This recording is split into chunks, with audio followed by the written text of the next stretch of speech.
వేల సంవత్సరాలుగా మూసి ఉన్న ఒక తలుపు తెరిస్తే అది కేవలం సమాధి కాదంటారు, అది మరణాన్ని పిలిచే ద్వారం అంటారు.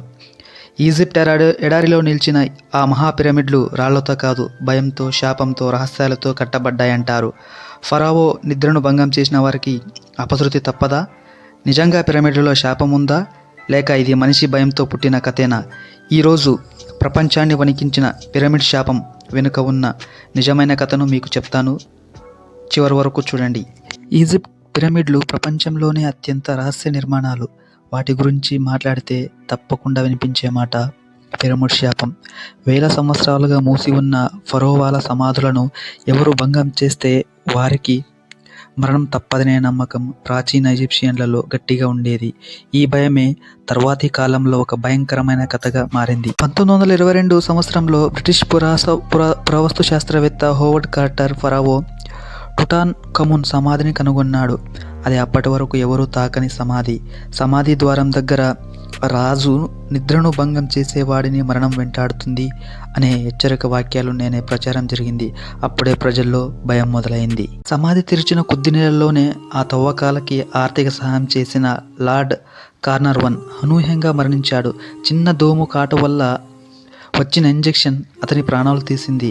అదే రోజున కైరో నగరంలో విద్యుత్ నిలిచిపోవడం, అతని పెంపుడు కుక్క ఇంగ్లాండ్లో అదే సమయంలో చనిపోవడం వంటి సంఘటనలు ప్రజలను మరింత భయపెట్టాయి. తరువాత కొన్ని సంవత్సరాల్లో సమాధిలోకి వెళ్ళిన వారు, పరిశోధన చేసిన వారు, ఫోటోలు తీసిన వారిలో కొందరు అనారోగ్యాలతో లేదా అకస్మాత్తుగా మరణించారని వార్తలొచ్చాయి. అప్పటి పత్రికలు దీనిని పెద్ద సంచలనంగా ప్రచారం చేశాయి.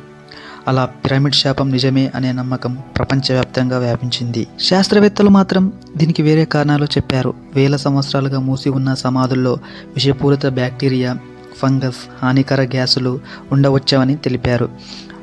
అవే అనారోగ్యాలకు కారణమయ్యారు.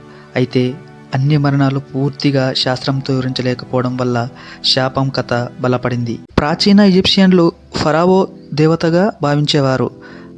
అతని సమాధిని కాపాడేందుకు శాపవాక్యాలు, భయంకర చిత్రాలు, మాయామార్గాలు రూపొందించారు. ఇవన్నీ దొంగలను భయపెట్టేందుకు చేసినవి. కానీ కాలక్రమంలో అవే నిజమైన శాపంగా ప్రజల మనసుల్లో నిలిచిపోయాయి. వింత ఏమిటంటే సమాధిని తెరిచిన హోవర్డ్ కార్టర్ మాత్రం చాలా సంవత్సరాలు ఆరోగ్యంగా జీవించాడు. అంటే శాపం ఉంటే అందరికీ జరగాలి కదా. ఇదే విషయం చూసినప్పుడు ఇది నిజమైన శాపం కంటే భయం, యాదృచ్ఛిక మరణాలు, మీడియా ప్రచారం కలిసిన కథలా అనిపిస్తుంది అందరికీ. పిరమిడ్ శాపం నిజమా కాదా అనేది ఇప్పటికీ స్పష్టంగా తెలియదు. కానీ ఈ కథ మనకు ఒక విషయం మాత్రం గుర్తు చేస్తుంది. ప్రాచీన నాగరికతలు మరణాన్ని ఎంతో గౌరవించాయి.